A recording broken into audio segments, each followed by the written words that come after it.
Hello, and welcome to another episode of the Blue Oval Podcast. I am Ben Weissel, and joining me, as always, Garrett Satlin. How's it going, man? Ben, I just want to thank you because every time I say, let's do this time, Ben's like, sounds good. And then I know in the back of his mind, he's like, okay, so that means 45 minutes to an hour later, just because I never know my own schedule. I always have to reset my laptop because my laptop likes to freak out on me. So I just want to say, I give a monologue shout out to you, Ben, because of your patience and because of your wife's patience for, letting you do this with me while I basically delay your entire life. So thank you. Yes, I am more than happy to do it, and I appreciate my wife allowing me to do it. Yeah. I appreciate her too. So yes, I thank you for saying that. I will pass along the message because I don't think she's going to listen to this after having to deal with me all day. But you never know. So we had a big weekend of action, especially on the women's side. We were talking about this before we started. The women just showed out this week. A lot of really fast times. Not quite as crazy as last weekend, but still a very good weekend.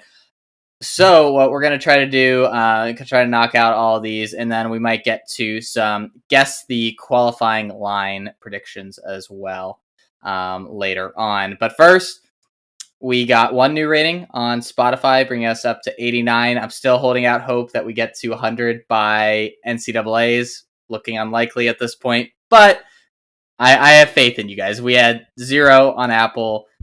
Don't really know what's going on there, but I feel good about the Spotify. We can get there. Gonna let you handle that one. Not sure if I totally agree with that sentiment, but yeah. Ratings, reviews, also on YouTube now. Shout out, by the way, to the people on YouTube and the people who have been listening there and subscribers. Just go check it out. Before we begin, Ben, I don't know if you know this. So we got a comment on our YouTube channel, and I got an email earlier this week. Apparently, people who are now just new to the podcast are realizing that we can't pronounce names right at all. Oh, no. Yeah. So, for instance, Rosine Willis is actually Roisin Willis. Roisin. We should know that. Come on, like the Irish pronunciation, I don't know, dude. I butcher every other name. I butcher that. I butcher Moo or Mo, and this thing Mo, and then you butcher Shoppy. You say Shope or whatever. Yeah. So there's that, and then there's the other one who we got a nice little comment there saying it's Tanisma. Oh gosh, I forget. It's something about Tanisma. No, it's Tanisma. It's like Tanisma. Okay, Tanisma, something like that, right? I have to go back and take a look at the comment. So for anyone who's new to the podcast, yeah, that's the running joke. We can't say names. We can't say names. Period. We're the worst at it. So welcome to the podcast. Yeah. Well, I like to think that we take feedback decently well. There's still the occasional one where I will just mess up all the time, but moving forward, we will try to get those ones correct. We will try. Try is a good word. Yeah. All right. So where do we want to start this week with the results? We had a lot of good runs in the 800 and the mile. A few in the 3K. Where do you want to go? Let's start 800 and go up. All right. So on the men's side, we saw Yusuf Bizimana run NCAA number 1, running 146.03 converted. In the same race, we saw Ayman Zahafi run a 146.8 converted as well. Jonathan Jones, who was in the race, I was watching the video earlier. He was there at the bell lap, but then didn't show up in the next shot like 50 meters later. So not really sure what happened there. But he did start at the very least. Still, the talk of the weekend, one of the big storylines of the weekend was Bizimana finally running that 800 and looking great. He was dominant against a very good field, took the lead, never looked back, pretty early.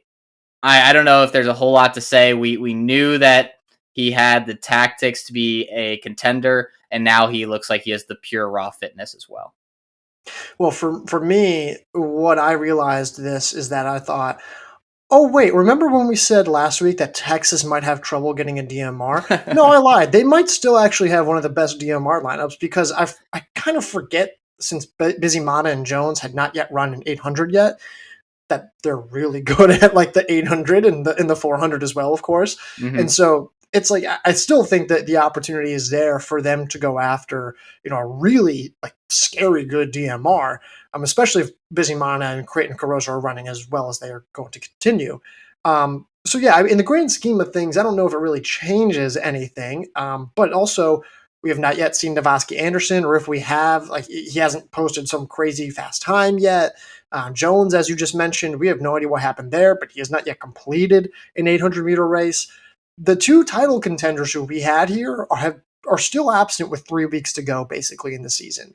And that's concerning, but also, like, what does that mean for Busy Mana and Carosa? And how does that work alongside the DMR? And, like, what would you, like, rather gauge? And it's an impossible task, and I think it just complicates things more. I think this weekend proved that Texas should be able to qualify in the DMR. I don't think we saw anything that would make us think they're going to be necessarily contenders in the DMR, just because I don't think they're going to run a lot of these guys. Like I don't think Carosa and Busy Mana are going to end up being in the DMR. Maybe they will, but I think they'll need both of them at this point to be able to be contenders in the DMR. But to clarify, you think that if they were in a DMR that had some combination of Jones, Busy Mana, and Carosa, that they could win a national title? Oh yeah.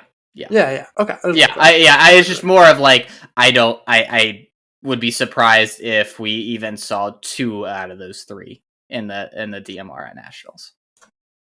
I don't know. I just don't think we know the answer to that yet. Yeah. I think it depends on what Carosa and Busy Mana want to do in the mile. Like, we forget Busy Mana was an All-American miler.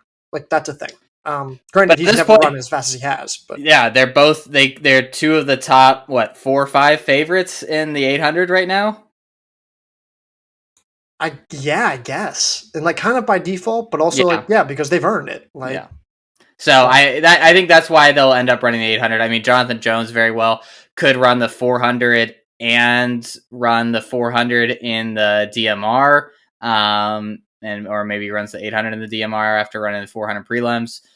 That's a little bit more open for him than doing the 800 DMR double. But we'll see. I think that Busy Mana certainly has to be considered one of the favorites at this point after this result. Elsewhere, like in the same race, we saw Ayman Zahafi run about 0.8 seconds behind. A good run for him, but it definitely showed the gap in where these 2 athletes are at. Yeah, he's naturally crazy talented. Mm-hmm. Like, he is, and we've seen this before. I do have questions about postseason tactics and consistency. Like, he's a former D2 All-American and stud, and he was really, really good at Texas AMU Kingsville. I think that's what it was. And he's done really well. Like, he's clearly, like, when you take a look at like a raw fitness for 800-meter runners, he's one of the best.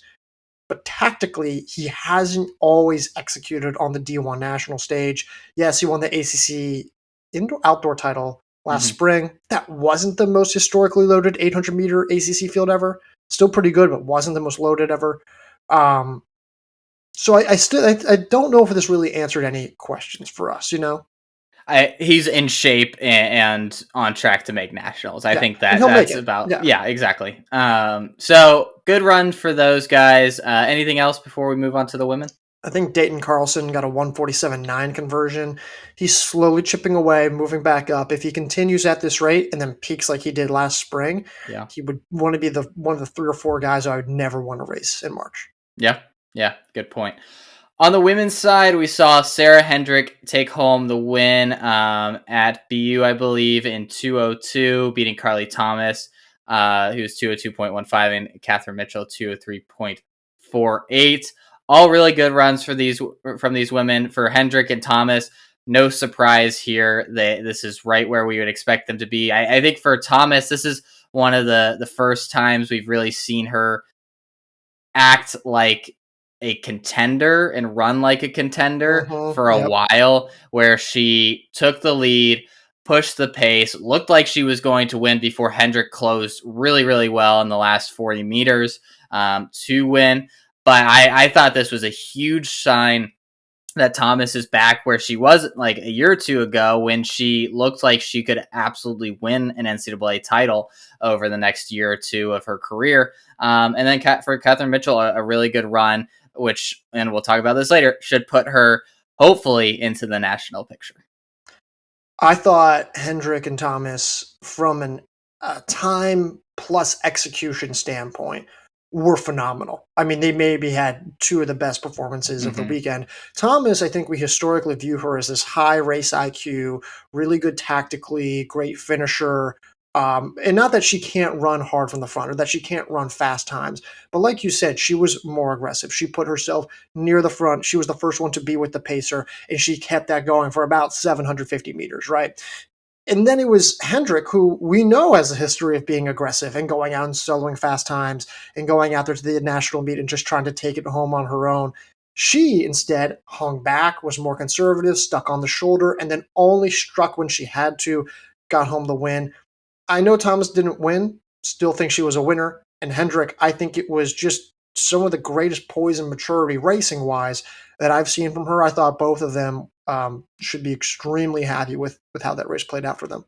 Yeah, that's a good point. I mean, oftentimes you would see probably the roles reversed for those two women, with Hendrick leading the charge and someone maybe catching her at the edge. So it's good to see her be able to run a little bit of a different style, especially going into nationals and this possibly loaded 800 field, where you're going to have to be very, very smart in prelims to make finals, because it is going to be a bloodbath there. And then for Mitchell, she's coming off a PR of 4:35 in the mile earlier this season, has been running really well, and looks like someone who just had run 4:35 and was dropping down to their main event. She qualified for nationals outdoors last year for Boston College, and just looks like she's gone up another level this indoor season. I don't think it's a coincidence that Pete Watson gets there in the summer. And the Boston College women have had some talents. Like, don't get me wrong. They've had a few pretty decent names come in and out of that program. But Catherine Mitchell's certainly one of the better ones that they've had. 203, 435 this season is legit. And it's not just her. I mean, they had Steven Jackson on the men's side blow away his own school record, running 357. I find it hard to believe that that's a coincidence. And I also find it hard to believe that Watson just came in and now 6 months later, he's got two nationally competitive names. But also, we said the same thing about Van Hoy, and they were instantly nationally competitive. So it just goes to show, get the right coach. And it's still going to take some time for both Cal Poly and for both Boston College. But you get the right people, the right coaches. I mean, it switches. It changes everything. It's pretty impressive. And this kind of performance, to that point, isn't changing the program for this year or maybe even next year, but this is the kind of performance that is a great indicator for the future of being able to tell people on the transfer portal, for being able to tell recruits of, hey, look, this is what we're capable of doing at this program. These are the kind of performances we are going to expect from now on, and that's huge. And like for Van Hoy, same thing, what they did this past fall, where you could see the massive leap forward. And I think that massive leap forward, in addition to obviously his great resume coming in, makes that place a lot more attractive to go to for prospective student athletes. So yeah, I think that's a really good point. Yeah. So we'll see what happens, but yeah, it's just funny how those things work out. So, but yeah, great efforts by Catherine Mitchell, and then Marlena Pry. Again, another name that I know I'm going to butcher, of Washington. She gets down to 203. She's building a lot of great momentum. And then Madison Martinez, I think, in the separate heat, also running 203. Big breakthrough race for her as well. So great efforts across the board. Yeah, so many 203s are faster. Aurora Rinda 202.99, and Lindsay Butler ran a 203 converted. Yeah, just a huge weekend for the women's 800. It's going to be very, very fast as expected. It'll be fascinating to see what decisions a lot of these women do come national qualifying. But I think a lot of these women who ran these times that we just talked about, I think they're probably going to be in the 800. So, I mean, you take just this group from this weekend and you got a good field. You add in everybody else across the country. It's going to be nuts. Yeah. We'll talk about the lines later. We'll talk about that in a moment. Let's move to the mile. Amina Maatoug and Addie Wiley. Oh my gosh. What a Oh my fun god. race to watch. I Like, was just gonna see, say, yeah. you rarely see two women separate themselves like that in that quality of a field and just trade the lead on and off for the last, what was that, like 600 It meters? felt like Like 800, yeah. 800. Yeah, it was a long time. And they were like decisive moves each time. Like they picked up the pace. They went by each other and tried to drop each other, and neither of them really could.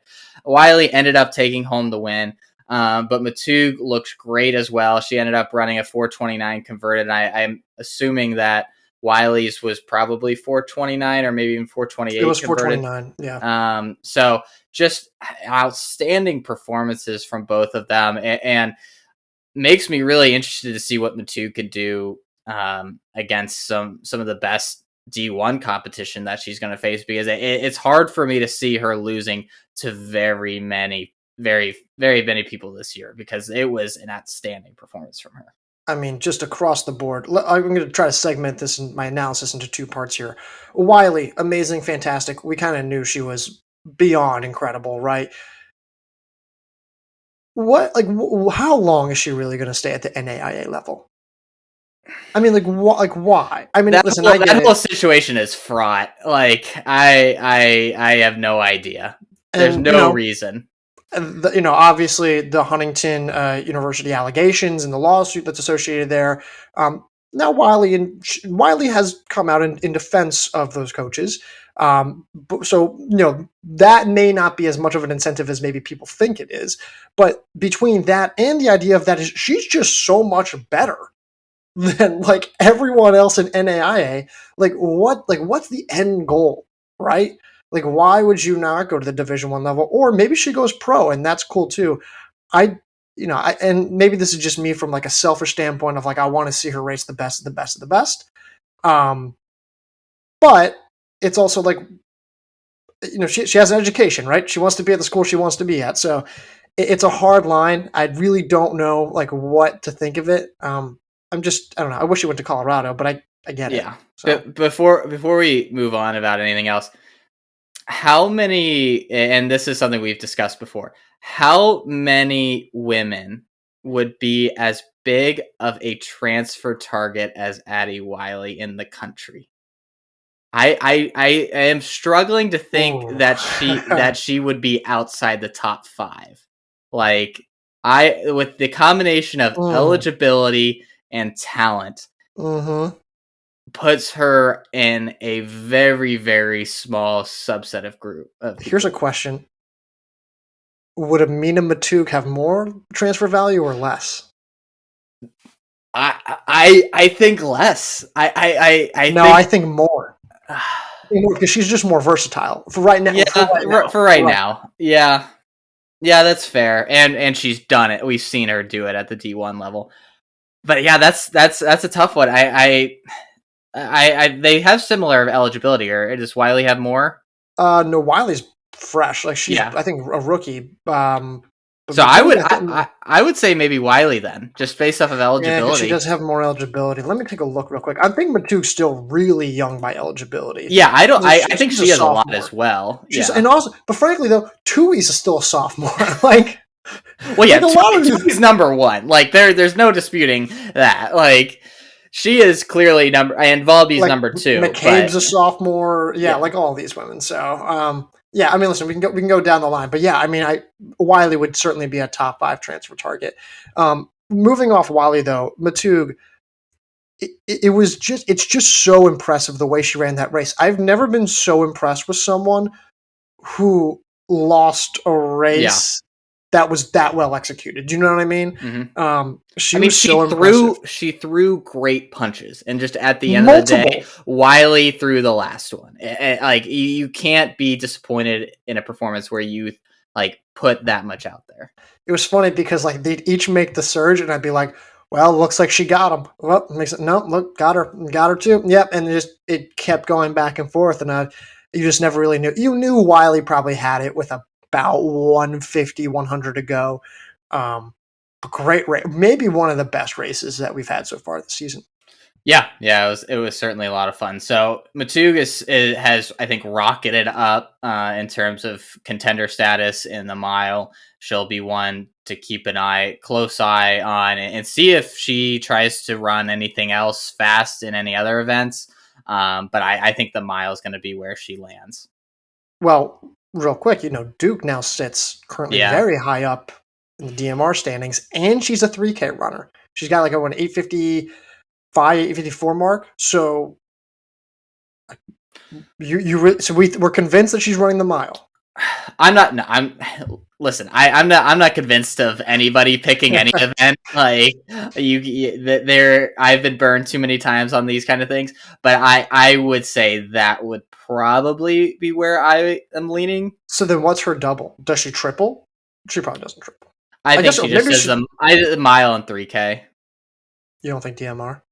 No. Yeah. All right. Maybe, and I mean, they could have a chance of winning. So I think it is more likely that. Well, I don't know. I mean, do you think they have a chance of winning against a fully stacked Washington lineup? That probably won't be fresh, though. That probably won't be fresh. Yeah, and I think, and that's where when you're talking about DMR contenders, you just never, you can look at who's on paper and say, oh, well, this Washington team is the favorite. But if they're not all running fresh, which most certainly will not be, if Carly Thomas, a lot of them aren't. Yeah, if Carly Thomas is in that lineup, she's going to be coming off of 800 prelims. It's so hard to predict. But I think if Duke put in all their top ladies, ran them fresh, and there aren't a whole lot of teams that could beat them. I just don't think we know for sure yet about really any team other than Washington. I think that's the only team that we have a good idea of what's going on with them. I think we still need to figure out a lot about Stanford. I think we still have no idea really what Kentucky's full potential is, so on and so forth. So, all right. Anyways, let's go on. Sorry, did you have something else? Yeah, I was just gonna say Stanford Fresh is probably the only other team that I think can maybe compete with Washington Fresh, but with the same lineup order that they had. No, not with that. Not okay. with a different order, but their team in general. But yeah, let's move on. Maya Ramsden also ran 4:30 this weekend. Anika Rice 4:33 converted, and then Olivia Howland, Olivia Markovic went back and forth running 4:33, 4:34. I think that was at Mayo. But yeah, another just insanely fast group of races from these women. Rice running, I believe, altitude converted mark. For Ramsden, she just keeps getting better. Every weekend, every year, she should I just am confounded that she just consistently is able to improve it seems like every race, every year, so consistently, and that Rice just continuing that NAU ride to the top that a lot of those women on those teams is experiencing. So while I'm giving this spiel about Ramsden, please do me a favor. Please go to Tifers and please look at trying not to sneeze here.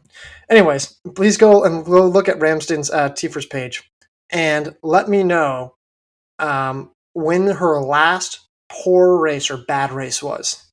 Let me know when you think that was. Ramsden's incredible. Her range is building. We thought she would get better. I don't think we thought she'd get this much better. Her range is extending. The way she ran this mile this past weekend was so impressive because she started in the back and slowly worked her way up. If she had maybe made a move a little earlier, if she maybe had an extra lap or whatever, but there was a shot that maybe she goes after and gets the overall win. But all I'm saying is that this was a really well executed race. It wasn't just she held on for dear life and got dragged to a fast time. She perfectly designed her race to run 4:30. This is hard, man. Looking at bad races from Maya Ramsden, it's been, I mean, finishing third in the Harvard-Yale match in the 800, running 2:10 essentially. Yeah, that's probably it from last spring. But even that isn't really a bad performance. Like she didn't have a bad performance in cross country. She didn't have a bad performance at all last indoor season. Mm-hmm. Like she's just been rock solid. She can do like any race well, whether it's on the grass, on the track, almost any distance. We don't talk about her enough because I don't think she's elevated quite to this level until recently, but she is one of the most well-rounded Yep. runners we have in the country. I mean, for someone to run 4:30 after finishing, what was it, 11th Mm-hmm. in cross country is just astounding. Who are you ranking higher right now, Amina Maatoug or Maya Ramsden? Why you gotta answer? Make me answer these Hey, tough you questions? don't have to do this portion of the rankings, okay? I believe it. I'm glad that I don't. I mean, gosh, I think Ramsden. I think Okay. she's run I 8:54. She's run 2:43. Fourth. I mean, that's just a lot of really good performances. But there isn't a wrong answer to that question. I don't think. I don't think I would take Maatoug. But like, I mean, really, like, Ramsden's a second faster in the 3K, and Matoug's a second faster after conversions in uh, the mile, right? Amina Maatoug has run 2:04 for the 800 meters this winter, while Ramsden has run 2:43. Like, these are very equivalent Yeah. times, basically. I don't think there's a good answer. Like, it all just kind of depends on like what you want. I think I'd take Maatoug, basically just because of how she battled with Addie Angle or Addie Wiley. Yeah. But yeah, I don't know if there's a good answer to that. Yeah, it is truly incredible how she continues to improve it, and I've always talked about how the leap from good to great is, I think, one of the Mm-hmm. hardest to do, where you can be a good runner running 4:35, 4:37 in the mile, and that's much easier to get to from like 4:45 to like 4:37. Mm-hmm. That jump is a lot easier than doing what Ramsden just did, where she jumped all the way down to 4:30. An incredible leap for her. And then elsewhere, it was good to see how Olivia Howell kind of reassert herself in the national picture. I think she's someone that we've seen over the last few years is someone that should be considered as an All-American candidate, but with so many women running so fast this year, she's kind of gotten lost in the shuffle a little bit. Picking up a win over Markovic, running 4:33. I think this was good. She's going to have to be better if she wants to be an All-American and a contender again this year. But this was a good starting point for her moving forward. I'm a big fan of Hal. I'm a really big fan of Hal. She's so solid. She's actually only been an All-American, I think, once out of her 3 efforts on the national stage. But she's just solid. She's experienced. She's been an All-American before. She's run the fast times on both the 1500 meters and in the mile. She has a marquee win this season. Like, you just kind of go down the list, and she checks everything off. Like, she's tactically great. You keep going on and on. I just really like how Markovic, meanwhile, it's a great performance, not stunned. If you run 850 in the 3K, you probably can run 434. That makes sense. It's nice speed, and I think it gives her a shot of being like, I think that's a necessary bar in the mile. If you're going to be running 850 and contending for national titles, assuming Caitlin Toohey, for whatever reason, doesn't run, who knows? But you're contending and you want to win a national title race, you need to have probably at least that kind of speed. So that was encouraging to see there. And Anika Rice, we've talked about her. 433.66 conversion, I think it is. We don't know if that's going to make the national meet, which is the craziest thing I've ever said. Yeah, I mean, if we have another weekend like this, 433 low isn't going to make it. Like, and I don't know how many more weekends we're going to have like this. Because this was amazing in terms of the women's mile. But I mean, this event has made the jump that I feel like the men's mile did last year. The women's mile is having that similar kind of experience this year, where they're really vaulting ahead. Anything else on these women's miles before we move on? No, that's it. Alrighty. In the 3K, we saw Kelsey Camille run a 8:54 converted. She went toe to toe with former teammate Hannah Steelman, who's now running pro for On, I believe, and looked like she is back in really good shape. And I still think the 5K is ultimately going to be our best event where she's most competitive. But this was another good sign. She looked lively. She was covering moves. She hung back for the first part of the race and moved up well. It was everything that you would want from someone running their first 3K of the year. I've got nothing to say. This is exactly kind of like what we thought would happen. She's going to run sub 855 with a conversion. I thought she'd run 852, as I thought the field would be a little faster, but generally about right. That's kind of it. That's kind of just all I have. I really don't think there's a whole lot to say about this. Agreed. All right, let's go to the men where we saw Brian Fay run 7:43 at the New Balance Grand Prix against a very strong field. He held his own. It wasn't quite as fast of a race as maybe we could have expected, with like Woody Kincaid winning in 7:40. I think Christian Noble was second in 7:42. But I mean, still a very good mark. One that should qualify him for NCAA's. And me being in the Brian Fay fan club, this does nothing to change my really opinion on him. All right, Ben, let me know if this sounds familiar. Yeah, I thought he was really solid. It's exactly what I expected. Yeah, I thought the field would be a little faster, but yeah, I have nothing else more to say here. Yeah, the 3Ks were exactly as expected from the top athletes this week. Yeah. Ian Harrison, will shout out, ran a 7:49 converted as well for NC State at the JDL flat track. Really good performance from him, but this year just not going to be quite as nationally competitive. And then we got to wrap up with Washington DMR NCAA record of 10:46, which I mean kind of came out of nowhere. Like, I mean, you look at the lineup and you're like, all right, that does make sense. But for them to all put it together, run the splits that they did on the same day, it was a tour de force of running in. Washington on both the men and women's side are just having an incredible indoor season. This might be the single worst season I have ever had for predictions. It might not even be close. I, for whatever reason, can't get a read on what any of these athletes are doing. Every time I try to get overly aggressive, the times will be like, wow, that was a little underwhelming, right? Every time I try to be conservative, they get blown out of the water. In this case, I was like, hey, I think Washington can be like a really good DMR, like have a stupid fast DMR. I didn't think they'd run 10:46, but I thought they could have a really fast DMR. The problem is that when you looked at this lineup, I looked at the rest of the field, I was like, who's pushing them? Who's going to push them to run under 10:55? I predicted 10:57 just because I didn't know how they could run that fast on their own. And then Sophie O'Sullivan, who did have a pacer, by the way. I didn't know you could do that in a DMR. I don't know if you saw that.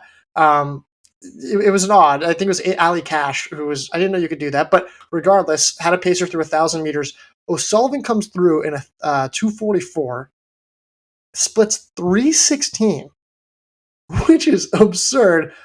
Marlena Pry gets it. I think she runs like 53:54. And then Carly Thomas 2:01, Anna Gibson 4:34. Across the board, incredible. I just didn't know if they could solo that. What was the best leg in your opinion? Was it the 1200? Yeah. O'Sullivan, yeah. And that's the thing. Like Thomas splitting 2:01, and having a Gibson 4:30. What was it, 4:34? Like that. Those aren't super surprising marks, but for them to put those together along with a 3:16 to start, I mean that is just truly impressive. Who do you think ends up running the DMR at nationals for Washington? Do we think, like we mentioned this earlier, Carly Thomas, if she runs, will certainly be doubling back. You would assume that Gibson and O'Sullivan would be as well if they're running the mile. What do you think? So O'Sullivan's not qualified in the mile. She will if she runs anything like she did this weekend. Well, she ran 4:39 this weekend. Yeah, that's true. Yeah. Which doesn't make sense with 316. No, but she did run 4:36 earlier in the year, so I think it's Saturday was just a fluky race. But here's what I think's going to happen. I think Gibson doubles back. I don't know if O'Sullivan qualifies. I think she runs to 12. I think Gibson doubles back from the mile, and then I think Marlena Pry, runs 2:03. She just ran 2:03 this past weekend.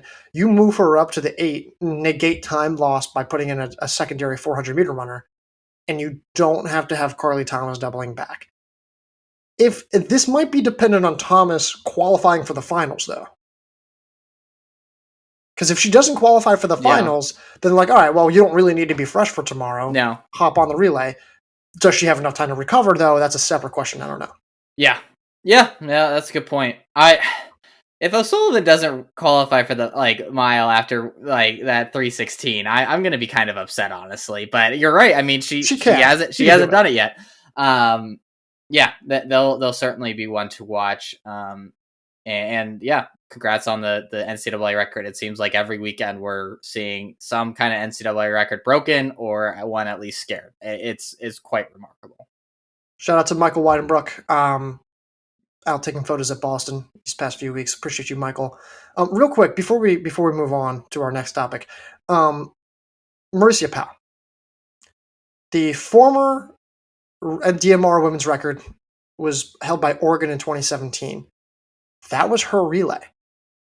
Now she has a whole new record. She breaks her own collegiate record with a new team, new group, and it just, everything's different, right? That's so impressive. I don't know. I just thought that was worthy of being discussed. Yeah. I mean, to have two different groups of teams do. I can't talk. It's just amazing, these performances. I'm literally breaking my brain to be able to do that with two different groups of athletes and smash NCAA records. It's just incredible, and a testament to the coach. The athletes obviously went out there and did it, but clearly it's something that the Powells are creating these incredible performances. Impressive stuff. So, all right, let's transition to a annual favorite, the over-unders national qualifying time. Now we are moving on to something that we, like Garrett said, we love to do, the guessing the over-under on the qualifying times for nationals this indoor season. So just a few quick rules. We're not saying what time will be the 16th fastest time. We're saying what will actually qualify you for NCAA. So if there is 3 scratches in the mile, then what is the 19th fastest time going to be at NCAA? So some of this is we're kind of guessing on who's going to, how many scratches there's actually going to be and what that time is going to end up being. So a lot of variables here. We try to do our best to set these lines. We're trying to be as aggressive as we can this year because I think we've gotten burned in the last year or two of not setting them low enough. But we're going to give it a go. It's about a little over midway point in the season. So I think this is a perfect opportunity to go ahead. Did I miss anything? No, I think you got it. All right. So let's start in the 800 on the men's side. The line we have set is 147.34. Last year's last qualifying time was 147.76. We have, I think, 10 men are under 147.5 currently. And let me make sure I have this right. That current line that we have set of 147.34, we have, 7 men under that currently. So over or under that line this year? I'm going to go under. Whew. I think I'm going to go under 147.34. I look down this list, and I'm looking at guys like Dayton Carlson, Yeah, Jason Gomez, Darius Sebastian Kipiego, yeah, Fernandez. Sebastian Fernandez, even Sebastian Gentile, Navasky Anderson, Jonathan Jones, right? Like you start going down this list, and I think I can justify a lot of these guys, like Matthew Piamps. I don't know if I'm saying that right. Sam Austin. I start going down this list and I go, he could do it, he could do it, he could do it, he could do it. And then really when you think about it, who's scratching? Maybe one of the Texas guys? Yeah, I think that's it. And then we mentioned at the top, Jonathan Jones and Navasky Anderson don't have marks within that range right now. So throw two more guys who, if they decide to run and are healthy, will certainly be within that range. That's why I think it's doable. And I think a lot of these guys are going to go after it. A lot of those fast times were run at the tail end of last year. I think the SECs usually produces something crazy fast. So, yeah. I was leaning over, but I am going to agree with you and say under, which it is crazy how close we are to you needing to run under 147 to qualify for nationals. Like we are literally we're probably going to be a quarter of a second away from that being the new reality, which is crazy. And like, if that line if we do go under that, then that's going to be over a half a second increase in time, or maybe around a half a second increase in time from last year, which is a huge jump for an event as short as the 800. Yeah. It feels wrong, but like I can rationalize it, and that's the problem. So yeah, I think I feel pretty good. I think it's going to be faster. All right, so we're in agreement on that one. Under 147.34 on the women's side. The time that we have is what do we write? 2:03.5. I see. There you go. 2:03.5. Last year's qualifying mark was 2:04.03. And like we said, this year's women's 800 field is about as loaded as they come. We saw so many good performances this past weekend. Where are you going here? Man. I think I'm going to go over. I think it's going to be slower than 2:03.5. I don't really know where the other names are coming from. Galvadite, maybe yes. Barrett, maybe yes. Willis, yes. But then I don't really know after that. It starts getting a little tricky, and you look at some of these other names, like, I just don't know if Galvadite would even run it. If, maybe Riggins could. I'm just kind of going down the name. There's not a lot that inspires me to say, like, oh, well, you can run under 2:03.5. And I just don't know where, like, Seymour hasn't been great this season, and so I just don't know where the names are coming from. I mean, they've been impressive so far, but 2:03.5 is cooking. So fast. I just don't know where we're gonna get the rest of these names. So yeah, so right now we have 9 women that have run under that. I don't think we're gonna see anybody scratch from that top 9. Would you agree with that? Unless Thomas wants to do the DMR, but I doubt it. Yeah. Yeah, I don't think so. So really, yeah, we're talking about 7 women running under 2:03.5. Wait, what do you mean 7? There's 9. Well, I'm saying we need 7 additional women running. Oh, yeah, and that's why it feels like a lot. It's just, I feel good probably about 4. Like I think I can name 2 or 3 at least, and I think that means we'll at least probably end up with 5 because there'll be 1 or 2 surprises. But getting that full 7, yeah. I hate to agree with you again, but I think I'm gonna have to. We're in line on a lot of things, though. So. Yeah, that's true. But normally on these kind of things, especially last year, I think I hit the under on almost all of this. So I really hate doing overs. This might be my only one that I go over. I think I'm gonna go over. All right. Well, we'll see what happens. All right, let's move on. Men's mile. I can't believe we decided this. 3:55.8. Remember, this is not number 16. This is the whatever the last person in is after scratches. What did we say it was last year? Last year we had the men's last qualifier 3:56.6. but a lot of those times came at UW. They came at Boston. They came at their conference meets. Um, and right now, when you look at the men's mile, and how many men do we have right now? At 355.8 is the line. We have 7 guys at 355.8 or faster. There are 9 guys at under 356, and then there are 12 guys or 13 guys faster than the 356. What was it? What was the cutoff last year? Okay, there's 12 guys faster than 356.6 from last year. That's just so man. And the thing I'm is, trying to go through. and we'll talk about. I mean, this applies to a lot of these events, but like Garrett said, next week we're going to learn pretty much whether or not we're right or wrong. A lot of fast times happen. I mean, at least they did last year. That February 11th, 12th, 13th weekend, where we just see at Boston, at UW, some really, really fast times being run. And so I'll go ahead and say I'm going under. It feels Man, it's so preposterous aggressive. to say that we are going to see and we're talking about probably 18 to 20 men running under this to be able to have this line go under. But I think we're going to see it. We've seen so many men run like around that 356, 357 range already. And you would imagine in better fields with more time to get fit that there's going to be at least 10 or so men that end up going under this mark.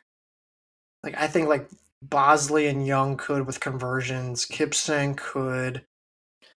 And But SIE. then maybe Van Oppen. SIE, you're right. SIE could. I think Nick Foster can. I think he just ran 356.8, beat a good group there. Maybe Alex Mayer. I just don't know if Mayer's going to be running. We think Baston probably will, right? I don't know. He ran 356.10 last year, so I guess he could. But I don't know, man. Like it's just asking a lot, and then you have to consider the scratches that we're going to get. Like I don't know if like Lum, Masaudi, Robinson, like is Hauser. Like what are we going to do? Well, What are we going to do there? Robinson and Hauser aren't even technically qualified right now, so they wouldn't if we're basing this off of this line. So they wouldn't necessarily go with their scratches. But out of the 7 men that have gone under this, I would say it's probably Faye is the only solid lock to scratch. Yeah, I mean lock to scratch. But you can make an argument for a lot of these guys. Is what I'm saying. Yeah. Like sure, maybe Fuad doesn't scratch. Maybe Lum doesn't scratch. Maybe Hauser doesn't scratch for the DMR. Robinson probably will. Yes. But like there's arguments to be made for like a lot of these guys, and that's what really kind of like makes me a little uneasy. I think I'm gonna go over. I don't think it's gonna be by much. I know I'm gonna do this all over again. I don't think it's gonna be by much though. I think it's gonna be what was it? What did we say the line was? 355.8. Yeah. I think it's gonna be like 356 flat, 356.1, 356.6 to then 356.8 or 355.8 is a lot. It's a big jump. It is, and it is an aggressive line, but I think it isn't quite as big of a improvement probably from what last year's line ended up being, but I think we are going to see a solid improvement this year. And as we saw from the Washington race with all the Washington men, it can really only take one race, and all of a sudden this line looks a lot more doable. Yeah, it's just like here's the thing though, is like why I keep going back to this is that 17 guys ran under 356 last year. Only 17. So to suggest that we're gonna have like 18, 19, 20 guys run 355.8 or faster, it seems aggressive. And remember, those 17 guys, a couple of them scratched. Yeah. Obviously. So that's why I just think it's a touch aggressive. If we had set it at like 356 flat, 356.1, maybe. I feel good. I think it's going to go under. I think the mile is one of those races where you can just there can be a lot more surprise guys getting it than maybe like in the 800 where we're like we kind of know who those guys are going to be. Let's move to the women's because I think we're going to argue more there. So the women's line, you might say, is even more aggressive than the men's line. We have 433 flat. So to go under, you're saying that you're going to need to run faster. You're going to need to run at least a 432 to be able to qualify, which is just absolute bonkers considering 435.22 got you into the national meet last year. So we're saying it's going to be probably around a 2-second improvement. Even if it goes over, I think it's going to be around a 2-second improvement from last year's line, which is just, I can't remember any other line dropping by that much in this kind of, that's that big of a percent of the total race time. It is crazy. So right now we have 9 women, we have 10 women who have run under that mark so far. So we really only need, depending on scratches, probably about 8 to 10 more women to run under that to make this line go under. Where are you at? I think I'm going under. Yes. I think it's going to be faster. I do. I think and I don't think the scratches are going to be plentiful. I think Tui or McCabe might surprise us. Unlikely, like conventional wisdom says that they're both going to scratch out of this. I think Gregory runs it though. I think Galvadite, unless Galvadite lights up the 800, I think she runs the mile. I think there's a ton of women who like really haven't, given this mile like a true shot yet. And I just think they're going to be like a lot of scenarios where they're put, like, I think Thorntonbot and Pellicaro, I think they're going to be really interesting names. There's probably some altitude names that I haven't really thought of yet. Like Colorado, like Ella Baran, right? Yeah. I mean, she has to be able to run something insanely quick. So I think there's a lot of potential there. I'm going to go faster. Yes. I think that's what's going to happen. I can't believe I'm saying that about 433 flat. Yes. Right? Yeah. I agree. We've already seen 10 women go under. Like you said, I think we're probably going to see out of that 10 that's already run that time. I think we'll probably see 2 to 3 scratches. So then we're talking about needing like 8 to 9 more runners to go under that mark. But I think we absolutely can see that. Like we have what, 1, 2, 3, 4 women who have already run 433. So like they're right on the doorstep as it is. You have another 4 or 5 that have run 434. Like there's a lot of women who have gotten very close in the last week or two who can just improve upon their mark. There's women that haven't run this race yet or not for a while, who could step up and end up running that time. I just think it's going to happen. Like if we have another weekend remotely close to this past weekend, it's going to happen. Yeah, I agree. Yeah, and I almost don't know how it doesn't happen. And unlike the longer distance, like the 3K and the 5K, you see a lot of fast times run in the 800 the mile later in the season. So, well, not only that, you can also you can run multiple fast miles in a season. Exactly. You really can't do that in the 5K. And that's why you'll end up seeing, like, if you look back at last year's list in the mile and the 800, most of those top performances happen in late February because it's just when everybody's running their fastest and that's their second or third crack at the event. Whereas the 5K, you see a lot of races qualifying from December, just because they took their one opportunity after cross country and then didn't run it again. So, yeah, I think there's too much time. I think there's been too many women who have run under this mark already for this not to be an under. I completely agree. I'm also looking at a few other things. Yeah, I'm looking at last year and like she could do it. So, all right. That's going to cause some fireworks there, I imagine, with a couple people. But let's move on to the 3K men. We have the line. set at 7:44.5. Last year's 16th place cutoff, the automatic cutoff was 7:45.8. Naturally, the last qualifier, since no one ever scratches this event, was 7:45.8. So far this year, we've got how many men? We've got 9 under 7. The ninth fastest time is 7:44.69. So I think that would leave us 8. Is that 8 under? That would leave us with 8 under The what? 7:44.5. Oh, as the cutoff? Yes. Well, 7:44.5 would give us 8 if you include Sprout as that cutoff. Yeah. So that I think he would. Well, I guess if we're saying under, then he would not be included. So 7 men who have run under that. This could be our first time where we have like a push on this with Sprout running the exact mark. Yeah. So again, the 3K, you're going to see more fast times run than the 5K later in the season, but less than the mile. So if you're really only talking about 7 men who have run under that mark so far, that leaves a lot of room that needs to be caught up over the next few weeks to be able to go under that mark. And this is something that we probably should have talked about earlier, but Kai Robinson, I think, is going to World Cross Country Championships to represent Australia. Oh, that's right. I forgot about that. He's probably not going to qualify in the 3K. He might not. It depends on what he does this weekend, right? Yeah. Or the Pac-12 invite like they did last year. Yeah, I mean, but still, unless that conflicts with still World. Yeah, I'm not sure exactly when Worlds is. Could you look that up while I'm talking? I can do that. Yeah.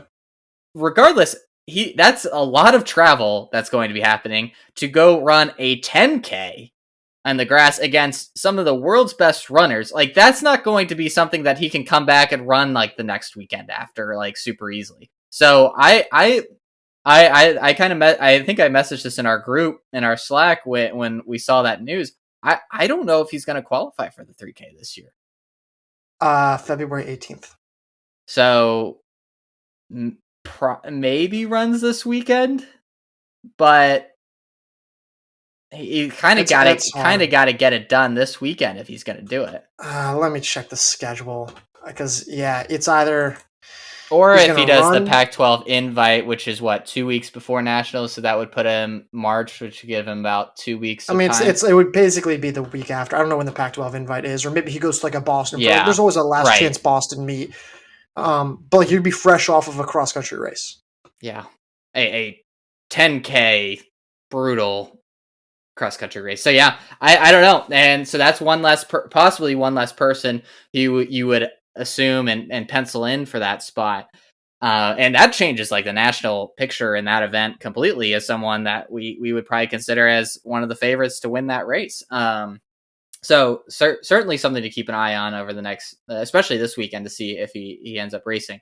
So with that said, there are guys I think that you feel good about possibly going under that 7:44.5. I think some of the Tulsa guys who have run 7:50, you would imagine maybe on a faster race they could do it.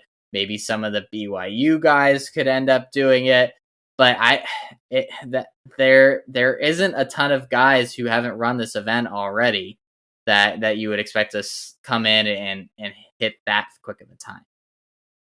I think Hicks can do it. He did technically well. He almost did it last year. He can do it. Yeah. Nico Young obviously can. There's a lot of BYU guys that probably could. A lot of the Oklahoma State guys probably could. A lot of them have not raced that. Parker Wolf probably could. You could convince me. You could. Dylan Jacobs probably could. Yes. Which do you think what do you think Tennessee is going to do? Like, you think they're going to go, like, do you think they're going to try to get a DMR and then just not have Jacobs run it, I'm guessing? Yes. Okay. I think that's probably, so then, I would be surprised if they didn't run a DMR. Yeah, so it makes sense for him to run a 3K then. Yeah. So and he usually does. Yeah. He usually does. It's just a matter of, is it going to be fast enough or a fast enough field? I would imagine they'll find something for him to run that fast. Maybe there's an Alabama guy who surprises us. Maybe a Wisconsin guy. Maybe Sam Gilman. You could convince me. You could absolutely convince me. And I think I'm going to actually pull the trigger here. I think I'm going to go under. I think it's going to be faster than 744.5. And I don't think anyone's going to scratch. That's the thing. Yeah. Like, So that we're saying that we need to see 9 guys run under that. I know it's aggressive, but you're getting 9 without scratches. Yeah. That's what kind of gets And me. I think maybe there's a Colorado guy, yeah. Vancel something. I don't know. Then Colorado doesn't really take indoor seriously. But I don't know. Maybe. Maybe Solomon. Yeah, moves Solomon can. I think Solomon can. could do that. Especially I mean, I don't know. Like I've been starting to list a lot of names here. Yeah. All right. I'll do it too. Let's go. Let's go. I was this was maybe the only other one that I was really having a hard time with. But I think we rattled off enough names. I think they can do it. I think that there's going to be probably BU or Washington where there's probably going to be 3 or 4 next weekend at least. And then that sets you up for conference championships, maybe a last chance, and get the rest of them. Yeah, let's go for it. Someone will surprise us. I'm absolutely sure of it. Like I'm actually going to take a look at our rankings right now just to see if there's anyone else who could potentially maybe sort of kind of possibly go under there. And I think we pretty much addressed, got him. Yeah, we pretty much got everyone. So yeah, all right. So we're both under on the men's 3K. Let's move to the women's where we have set the line at 857.1 last year. And this is another big jump here. Last year we had 901.31 was the last mark. We did see 2 scratches surprisingly last year in the 3K. Probably don't expect to see that again this year. Right now we have seen, I believe it is 9 women who have run 855.71 or faster. 10th is 9 flat pretty much right now. So we need to see at least 7 women run under this mark to be able to qualify to go under. 857.1. I think I'm going to go over. I don't think we hit that fast. It's a big jump. I think a lot of the main names that you see here are pretty much the main names that you would originally pick. I thought Camel City would have been a big opportunity for a lot of women to hit that kind of mark. Didn't happen other than Camille. Tanisima's out of the equation. Yeah. So like she's technically a scratch in this instance. And like Tui is going to be added to that, right? Like Tui will be added to that. Volby will be added to that. Gregory. And that's 3. Now so that gets us up to basically 10 if you take out Tanisma. Yeah, Rowe, I guess. Is Rowe already in there? No. So that's 4. Maybe an Alabama woman. Yeah. We don't really have any BYU women. You would maybe guess that someone might be able to like Lexi Holiday ran 904 in December. I'm capping it. I only see 5 truly like I really think they can do it. And we need how many more? If you're taking out Tanisma, we need 4 more. Yeah, after that 5. What do you mean? Oh, we need 4 more after the 5 that I listed. Yeah. No, then I think it's going to go over. I don't know how, like, where we're going to get 4 more after the 5 I just listed. Maybe Ella Baran, right? Maybe Elise Stearns. We don't really have any New Mexico women who have run. No, not that fast. I mean, maybe they'll run something great in the 5K, right? But there's just not a lot of precedent for a lot of these women running that fast over 3K. Yeah, I just wonder if like New Mexico puts like they have that great 5K contingent. They all go together and try to run something at altitude, get a good converted mark. Maybe, but I still think you're asking a lot. Like you're then saying, oh, what 4 of those New Mexico women are going to run 857 conversions or faster? Like there would need to be other like from BYU or I mean, do you see like any of the Washington women trying to step up. I mean, Sophie O'Sullivan's run 9:03. You have who I mean, else? Ventures could, like, you sure Ventures could.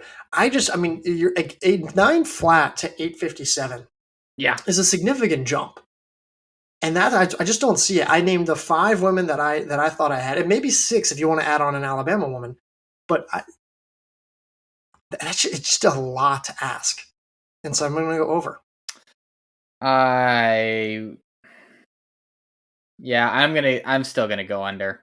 I think we've seen so many, like, the fact that we've seen so many, like, women run a 55 or faster already, like, and those are basically all from Boston. If we see, I think we're gonna see another meet or two that it's gonna be pretty crazy.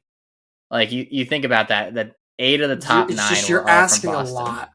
It You're it asking is. a lot. Yeah, I'm not saying that it's not. It would be, like you said, a big jump. But I just think that if we haven't really seen a truly fast 3K yet this year. Like, the Campbell City, like you said, was the only other one that has times within the top 10 this year.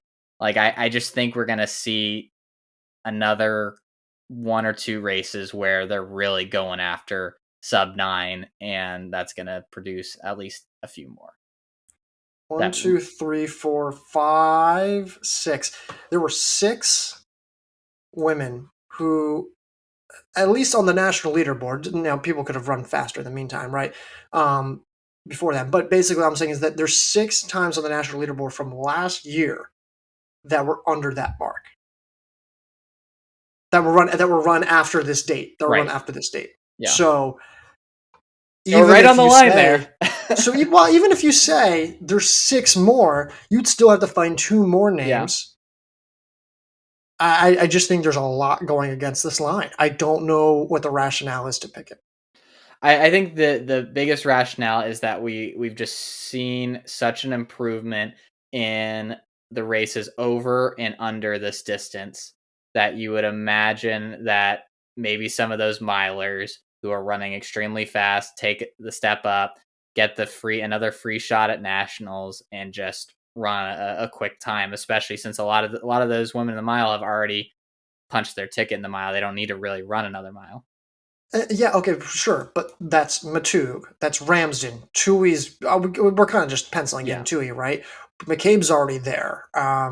Mitchell's already there, right? Like, there's already a lot of women who are already there. Like, Markizich is already there. yeah. So there just are. There's just already, like, Sam Bush is already there. So, like, I don't know, like, just where it is. So I'm gonna say no. All right, so we disagree on that one. I'm keeping the under train rolling here.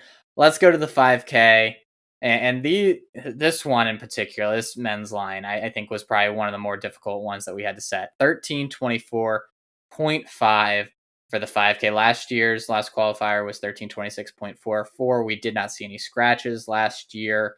Currently, we have 10 men under that line. 10th right now is 13:21.57. So we would need to see 6 men run under that 13:24.5 who have not already. So again, They don't have to. They can't scratch. and they Either. can't scratch it, right? So that's a fairly tall task for this late in the season. But we did see a lot of fast times run last year at the February 11th, 12th at BU and Washington. So there is, if it's gonna happen, there's gonna be some fast times run in the next week or two, but they're gonna have to be really fast to go under this line.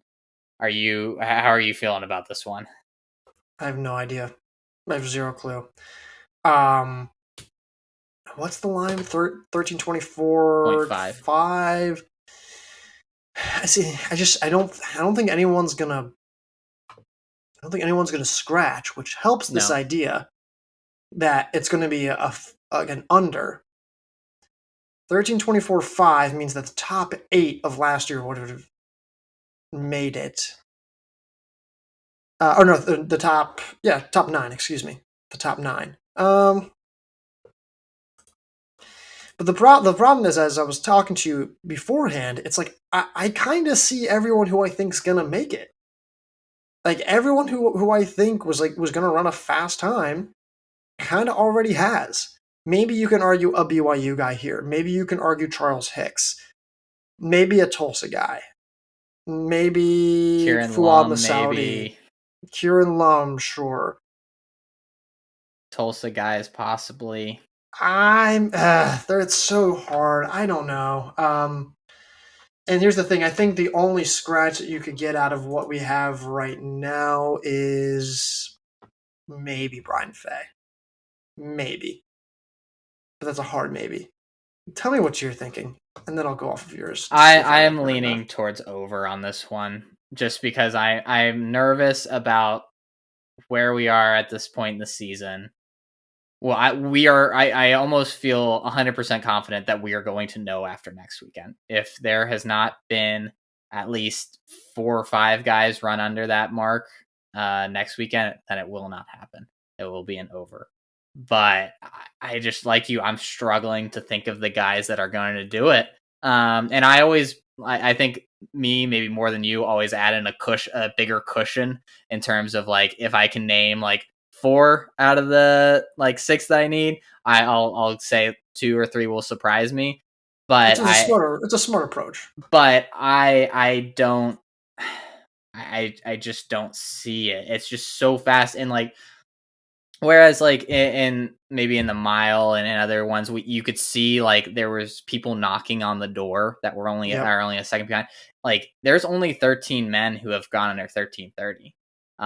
So we're talking about guys that are needing to go from like low 13:30s to low 13:20s, and that is a big jump.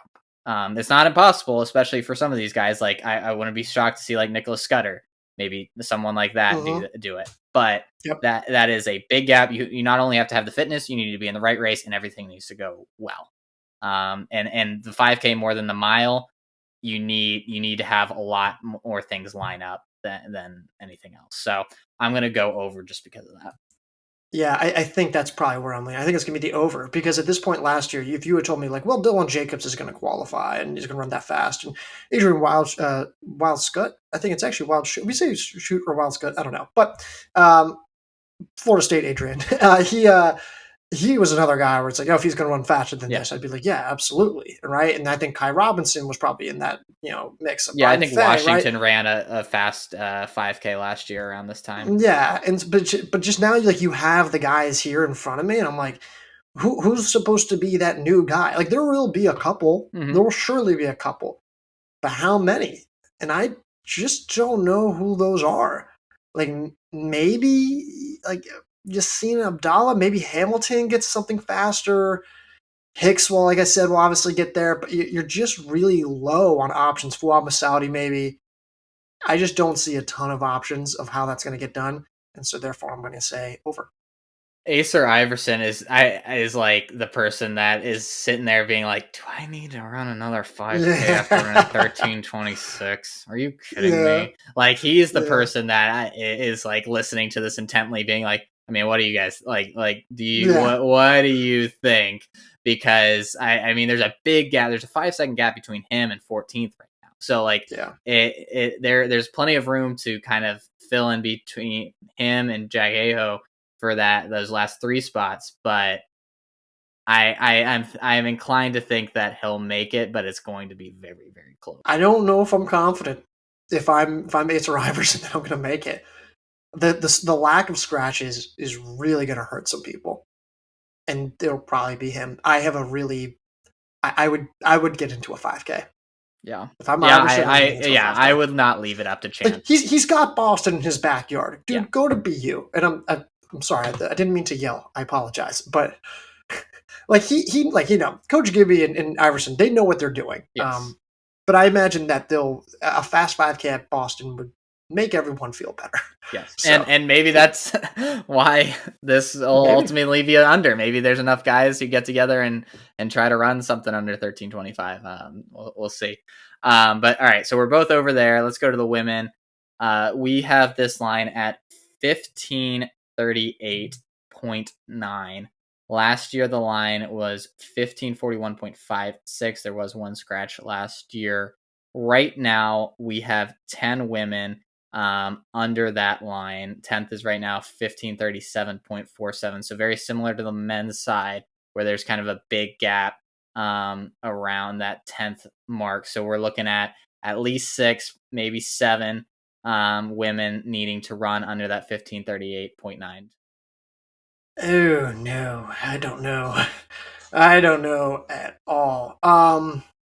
Volby could, Gregory could, Rowe could, McCabe could. There's options. Like there, you can certainly make some arguments for a few women. Maybe Sam Bush on a good day. Maybe Flamina Asicol moves up. Maybe Markozich. Maybe like Kaylee Mitchell. I don't know, man. It's gonna be really close. I feel good about this one. I think I'm gonna say under. Yes, that's I think that this one I feel much better about than the men's. I think there, unlike the men, there are a lot of women knocking on the door here. There are a lot of There are a women lot. within that 5 seconds of that mark right now. There's 6 women already who have run within 5 seconds of that 1538. I think there are a lot of women that just haven't run this at all. That like you were mentioning certainly can have the talent and the ability to do it. So I think we're gonna see it. It's the women as a whole are having too good of a year for the time not to improve by a second or two from last year. I mean, I'm just the New Mexico women alone could have 2 or 3. I mean, that's the craziest part. I mean, Covert maybe could throw something quick. I mean, Rice could grab it. Featherson Hall. Like, I mean, you just go down the list here. Venters And it's hasn't pretty run ridiculous. a 5K. I don't think so. If she has, I don't think so. I can be wrong. But yeah, there's just a lot of options, and I could see a lot of them happening. So yeah, I'll go under. Yep, Like Addie Angle maybe, but yeah. I just think, like you said, too many options. There's too many women that are right there. Sophia Dudek at 1540.41. Find another 5K.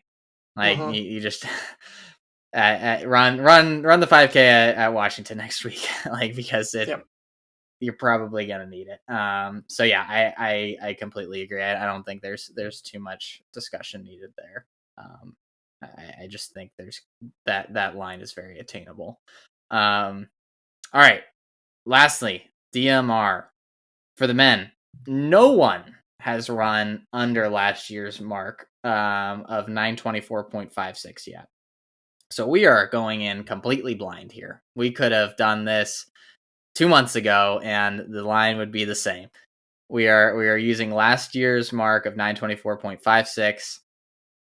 I have no idea. Like no clue. We need to have 12 men 12 teams run faster than that over the next 4 weeks basically. I have no clue. I have no clue. I have zero clue. I'm gonna say it's faster because you look at some of the times that last year's groups ran. Like a lot of them maintain a lot of the same lineups. Yeah. And sure, there's gonna be some natural drop offs, but then there's other groups that I can just be like, they could do it, they could do it, they could do it. They have the lineup, they have the lineup, they have the lineup. I think I'm gonna go faster, not by much. I think it'll be like 924. And the other problem with this is that like there's 2 meets, and it all depends on how those races play out. If the races are suddenly like shockingly slow for whatever reason, then yeah, it's not going to be a faster mark than that. But like over a season for like the 800-mile 3K, 5K, you at least have enough data points. Maybe not so much the 5K, but you have enough data points to be like, oh, okay, well this is where the trend is going. This is what we can expect. You get one weekend basically, and that's pretty much it. So I don't have any clue about what to expect, but I'm going to say faster just because I don't think there's going to be a lot of lineup deterioration, and I think there's going to be a lot of teams rising trying to rally to something. I agree. I think it'll be under. We have no way of backing that up other than times have continually gotten faster. You would imagine that that enough teams are going to put it together and use that improved fitness and improve times from everybody across the country and turn that into some fast DMRs. But like you said, every qualifier from last year were on the same weekend and in 2 races. And so those 2 races need to be quick this year if we're going under. But I would expect them to be. Like, it could be under 924 this year. Like 10 teams went under 924 last year. Yeah, it could. It absolutely could. Again, it just depends on like how do those races play out? If a guy falls and takes down 3 other guys with him, like that's the line. The line's gone. Like it's over. So I don't really have a good feel about the time. I guess I just feel more comfortable about the number of contenders who could qualify for nationals, and that's why I'm saying it's going to be faster. Yep. I agree. All right, on the women's side, very different picture. The line we have set is 10:57.6. Last year's qualifying time was 10:58.81. 10:57.6 is currently 8th, I believe.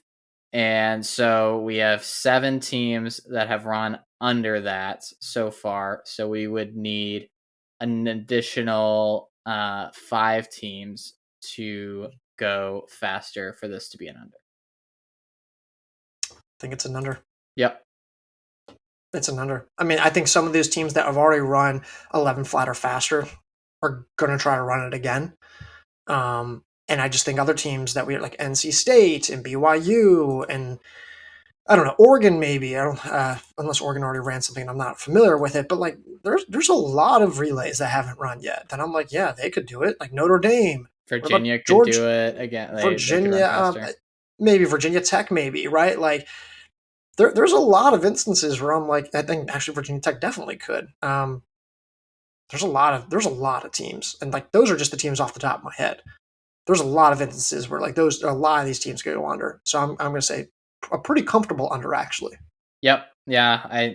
I think we're going to see. I mean, we've just seen so many fast ones already, and basically all were at either Razorback or Penn State so far. So you would imagine at one of those traditional DMR weekends, we're going to see another few really quick ones.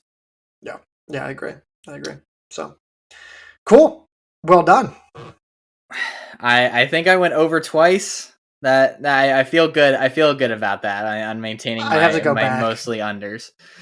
I have to go back and listen to like what I said, because I imagine if you had done this exercise with me again, I would have given you the opposite answer on the second try for all of them. I think they were good lines. So, they were like, great lines. I wanted to go under on like I came into this being like I want to go under on basically all of them, and I definitely deviated a few times, and some of them I am very nervous about. So I think we put it low enough where it made you hurt a little bit.